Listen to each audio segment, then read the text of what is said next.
जमा मुहतरमो मशरानो कशरानो,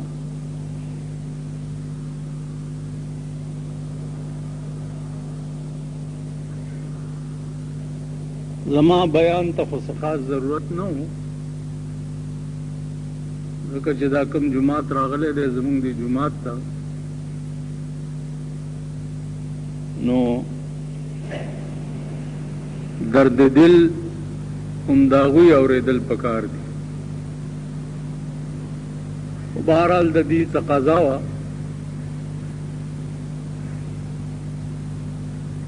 اوس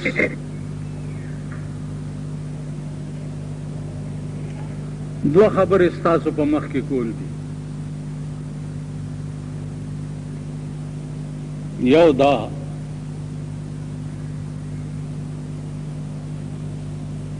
چې 1,24,000 انبیاء علیهم الصلاۃ والسلام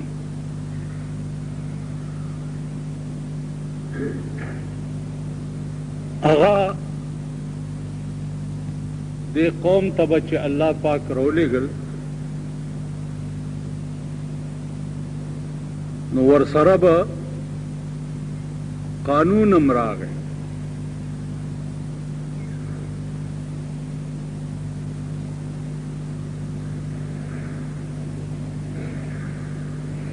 هغه قانون به جوړ شوی په اسمان کې و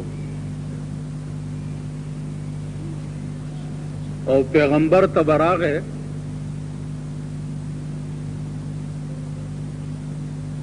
چې ته به د خپل قوم ته د دې قانون وضاحت کې او خپل قوم ته به دا ووایې چې دا الله پاک ټوله رضا چې ده هغه په دې قانون کې ده. دې قانون چې کومه لار ښودلې ده په دغه لار به ځئ، که د دې لارې نه اخوا دېخوا شوئ نو الله پاک سره به ستاسو ځای نه وي.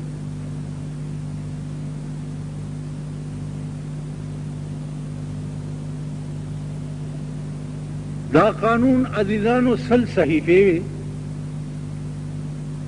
او 4 کتابونه وو.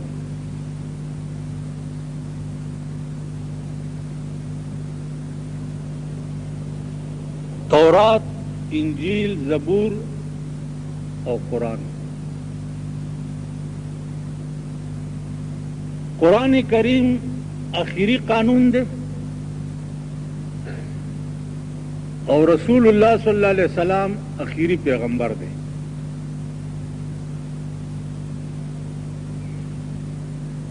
نور آسمانی قانونون راتلل هم ختم شو او انتخاب د انبیاء ام ختم شو. ما كان محمد ابا احد من رجالكم ولكن رسول الله وخاتم النبيين. په د باندې نبوت ختم شو، دنه پس به بل پیغمبر نه. قرآن کریم نه بعد به بل کتاب نه، د پیغمبري به هم تر قیامته پوری وي او د تا دا کتاب چې ما نازل کړی دی دا به هم تر قیامته پورې د لا اله الا الله محمد رسول الله ویلو والا او قانون.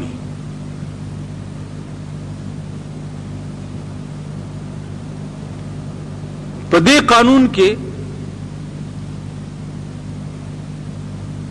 عزیزانو د هر مرض علاج دی، د هر مرض. تاسو ته پته ده حدیث کې راځي چې یو ډله به په قیامت کې داسې وي چې به بې پوښتنې جنت ته لاړ شي، نه به یې پیشي وشي، نه به ورسره حساب کتاب وشي، بې پوښتنې به هغې جنت ته لاړ شي. دا به کوم خلک دا به هغه متوکلین وي چې کته به یې ونیسي دارو نه خوري. ولې؟ کفا بالله طبیبا، که څه مرض پې راشي علاج نه کوي. کفا بالله حکیما. اوس تاسو رښتیا ووایئ چې په دې ټوله دنیا کې به په اولیاو کې هم داسې سړی ونه ښایي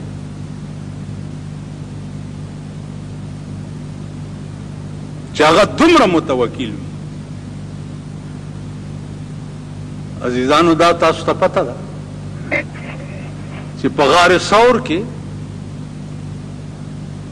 رسول الله صلی الله علیه وسلم سره ابو بکر صدیق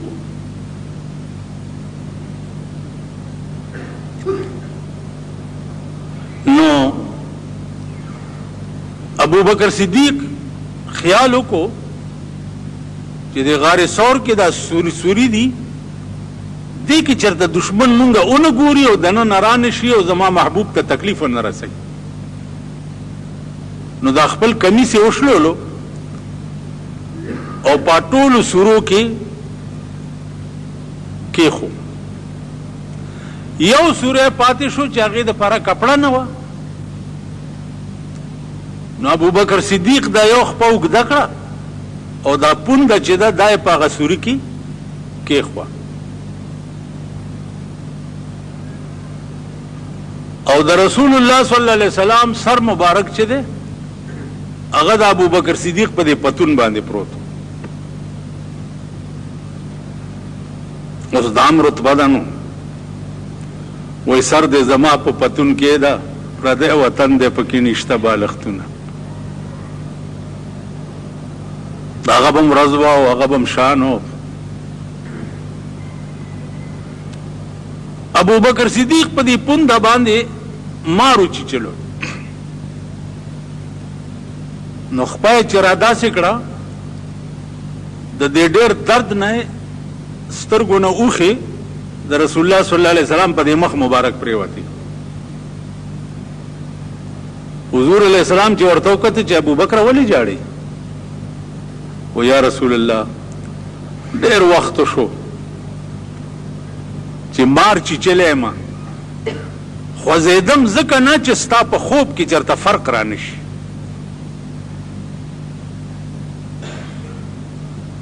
خو دا سترګې مې بې ادبه وې دا اوښې ټینګې نه کړې شوې او ستا په چهره مبارکه پرېوت. ویلې ښه او مار ته یې اواز وکړو چې راشه دې مار چې راغی رسول الله صلی الله علیه وسلم الحمد ویله او د ابوبکر په دې خپه چوف کړه. ابوبکر وایي چې په خدای مې دې قسمي که ما ته دا محسوس کېده چې زه چېرته موچی خوړلی وننزل من القرآن ما هو شفاء. قرآن نه لویه شفا په څه شي کې ده. نو مار ته ویل چې ولې دې د ابوبکر صدیق وخوړو؟ ورته وی چې یا رسول الله عیسی علیہ السلام تقریر کولو نن نه 600 کاله مخکې او ستا ذکر خیر یې کړی چې په مکه کې هغې نه به بیا هجرت کوي مدینې منورې ته او په غار ثور کې به څه وخت تېروي. نو زه د شام نه راغلی یم او په دې غار ثور کې 600 کاله وشو چې ستا د دیدار په انتظار ناست یم. مار وای مار ټولې سوړې ابوبکر صدیق بند کړي چې ما تا ته پکې کته. دا یو پاتې و دې کې خپه کېښوه. په خدای قسم چې ستا په عشق کې داسې لیونی وم چې په ځان پوهېدی یم او په ده مې چک لګولی.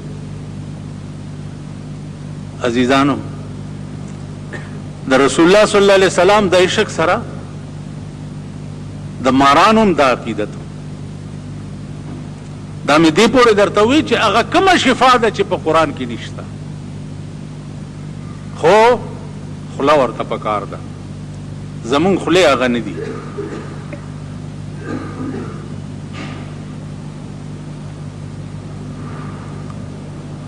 رسول الله صلی الله علیه وسلم په عمار باندې لاس والو او ډېر خوشحال شو.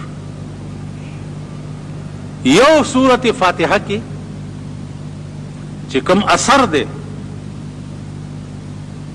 آپ مخ د ځمکه د دنیا په علاجونو کې نشته. یو قل هو الله احد کې چې کوم اثر دی د دنیا په مخ په هیڅ علاج کې نشته، خو خوله والا پکار ده. دلته یو زیارت ته اخون پنجو صاحب ورته وایي، دا ډېر لوی ولی و، نن دا 300 کاله مخکې تیر دی، په لاره روانو طالبان ناستو، روټۍ سپوره وه، ترکاري نه وه. ده ورته وایي چې ولې خفه یې؟ وایي روټۍ شته ترکاري نشته. ترکاری نشته. منګی راوالی، منګی چې راوړو اخون پنجو صاحب رحمت الله علیه یو ځل الحمد او درې ځله قل هو ویله او په منګي چوف کا ویل ځای بچیا خوري چې منګی داسې کو غوړیو. طالبانو پکې روټۍ شروع شو چې خیر والا یو طالب پکې وی چې هلکه سبالم لګه پرېږدئ. نو نور ویلې چې سبالم سره پرېږدئ، الحمد قل هو مونږ له نه راځي سر خو پې چوف کوو بیا غوړي کېږي به که سبا چې بیا روټۍ رالې وظیفې نو نن یو افسر راغلی نو ما ته وی چې اجازت غواړم دا جوماتونه ټول رجسټریشن کېږي. نو ما ورته ویل چې په دې مې پوه کړه چې څه تنخواه به هم پکې که نه هسې دا مولیان خسیان کوي. وی چې څه خو به یي مال که صحیح خو رجسټریشن یې وکړو که څه نه نو په لار وها. بجلیګر مولا رجسټریشن والا نه دی، په 50 کاله کې ما چا تکټیټه خبره نه ده کړې. تاسو دوا پکار ده. په 50 کاله کې بجلیګر مولا د وزیر دفتر نه دی لیدلی، نه ورغلی دی، نه د څه کار ورته ویلي دي. رجسٹریشن کیږي او پلانیټیشن کیږي. وی تدبیر کند بنده و تقدیر نه داند، تدبیر کند بنده و تقدیر نه داند، کس کے نه داند و نه داند کے نه داند. یو انسانی تدبیر دی او یو د خدای تقدیر دی. عزیزانو په دې ځمکه چې څه کیږي دا د انسان تدبیر نه دی، دا آسمانی تقدیر دی. 15 شیزونه دي چې د هغې علم سوا د الله نه بل چاته نشته. 15 شیونه. ان الله عنده علم الساعه، د قیامت علم هیڅ چاته نشته چې کومه ورځ باندې به قایمیږي. ورځ به د جمعې وي، په کوم تاریخ به قایمیږي دا هیڅ چاته پته نشته. وینزل الغیث، باران به کله کیږي دا علم سوا د الله نه بل چاته نشته. ویعلم ما فی الارحام، او د مور په خېټه کې به الک پیدا کیږي او که جنۍ به کیږي دا م الله ته. وما تدری نفس ماذا تکسب غدا، اس نفس ته دا علم نشته چې زه به سبا څه کار کوم. اراده یو څه کړي وي او ورپېښه څه چلو شي، ورپېښ بل څه شي.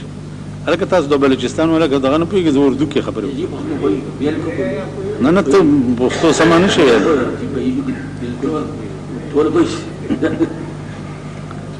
اراده یو څه کړي وي او ورپېښ بل څه شي.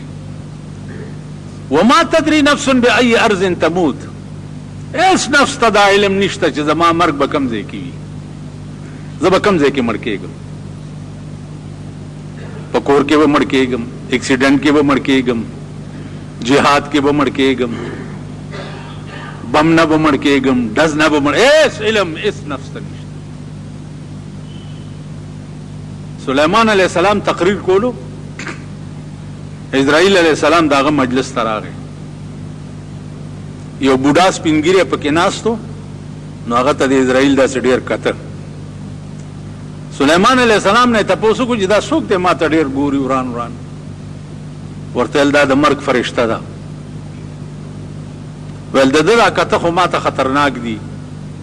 ای سلیمانه دې ملک نه ما لرې کړه. دا خبره کېده په شام کې. سلیمان علیہ السلام هوا ته حکم وکړو، د شام نه روچت کو د هندوستان ځمکې ته یې راوړ. اسرائیل نه تپوس کوي چې دا ولې دې بوډا ته داسې کته؟ ورته وی چې ما د وجه د ډېر تعجب نه ورته کته. ما ته حکم شوی و چې دنه روح واخله په هندوستان کې په فلاني ځای کې، او دی ناست دی په شام کې، کلو 15 منټه پاتې دي د ده د روح قبض کولو کې. نو حیران هم چې دی به په 15 منټه کې هلته څنګه رسي. وایي سلیمانه دا الله وعدې رښتیا دي. بس ورپسې راپاوا شو، راغی نو ستا ځمکه کې روح واغست. نو وما تدري نفس بأي ارض تموت. اس نفس ته دا علم نشته چې زه به په کومه ځمکه مرم، زه به کوم ځای کې مړ کېږم. نو عزیزانو مونږ څه شی یو؟ دا طالبانو چې بیا الحمد او قل هو ویله او په منګي چوفکوله غوړي کېږي نه، غوړي چوفکۍ غوړي کېږي نه. بیا پې اخون پنجو صاحب راغی، ویل که بیا څه چل دی؟ وی جو مغه الحمد او قل هو ده، مونږ یې پې چوفکو نه غوړي کېږي. ویل بچي الحمد او قل هو مغه ده، خو خوله د اخون پنجو نه ده، خوله والا پکار ده. نو زمونږ خولې د اخون پنجو نه دي. دا هغه قرآن دی.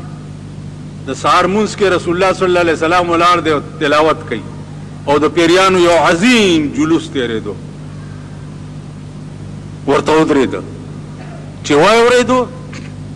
او څه وخت کې خپل وطن ته لاړه پیریان، نو خپله دنیا یې راغونډه کړه د پیریانو، او ورته یې ووی چې انا سمعنا قرآنا عجبا یهدي للرشد.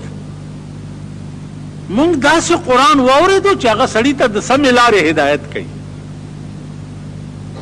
پیریان ټول لیوني شو او راله رسول الله صلی الله علیه وسلم ته دعوت د تبلیغ ورکړو چې تراشه او مونږ ته تبلیغ وکړو، دا قرآن مونږ ته مو ووایه. لږ رسول الله صلی الله علیه وسلم مستقل وخت پیریانو ته لاړو، دنیا پکې هغه ورځې یو دوه کسه ما ته راله. یو چې اوس کله داسې چل کوي، کله داسې کوي، کله شونډې خوځي خبرې کوي. مالې چل څه دی بچا؟